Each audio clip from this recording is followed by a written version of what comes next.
West Bengal board of primary education important notice 27 ফেব্রুয়ারি 2026 মূলত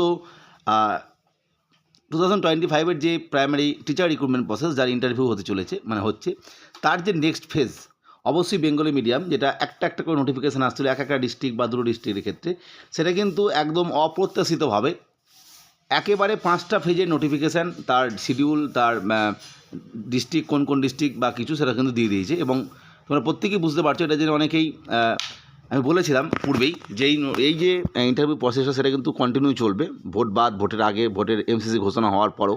সে অনুযায়ী তোমরা দেখতেই পাচ্ছ যে ফার্স্ট ফেজ যেটা 5th ফেজ পরবর্তী ক্ষেত্রে হবে নদিয়া ডিস্ট্রিক্ট 10/3, 13/3, 18/3 এবং 19/3। একই রকমভাবে 6th phase Purulia, 7th phase Bankura, 8th phase Alipurduar and দক্ষিণ Dinajpur, 9th phase Malda and পশ্চিম বর্ধমান এবং 10th ফেজ হচ্ছে বীরভূম। বীরভূমে এটা শেষ হচ্ছে কিন্তু তোমরা দেখতেই পাচ্ছ 29th মে 2026। অর্থাৎ এই প্রসেসটা কিন্তু আরও লেন্দি হবে, আরও সময় লাগবে।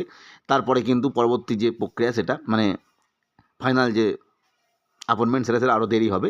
ফলে মূলত একটা নিশ্চিত হয়ে গেলে, কারণ দীর্ঘদিন ধরে তোমরা পড়াশোনা করছো, টেট পাস করে আছো, বিভিন্নভাবে আন্দোলন বা জানানো আর কি পর্ষদকে যাতে ইন্টারভিউ নোটিশ তাড়াতাড়ি আসে, সেই জায়গা থেকে এটা আসার আলো যে তোমরা নিশ্চিত হয়ে গেলে যে এই দিন আমার ইন্টারভিউ হতে চলেছে। ফলে সেই অনুযায়ী তোমরা প্রিপারেশান নিতে পারবে। যাই হোক, প্রত্যেককে যারা চান্স পেলে আর কি, তারা অবশ্যই এই যে ডকুমেন্টসগুলো আছে, এখানে আমি পূর্বে ভিডিওতে উল্লেখ করেছিলাম, তোমরাও দেখে নেবে। 17টা যে সার্টিফিকেট, অবশ্যই 17টা সবার লাগবে না, এখানে ক্যাটাগরির ব্যাপার আছে, যেগুলো যাদের এই 6 নম্বর পর্যন্ত সবাই লাগে, তারপরে কিন্তু অনেকে লাগে না, তারপর শেষের দিকগুলো সবার লাগে। রেডি করে রাখবে, অবশ্যই জেরক্স সেলফ অ্যাটেস্টেড করে অরিজিনাল নিয়ে রেডি রাখবে।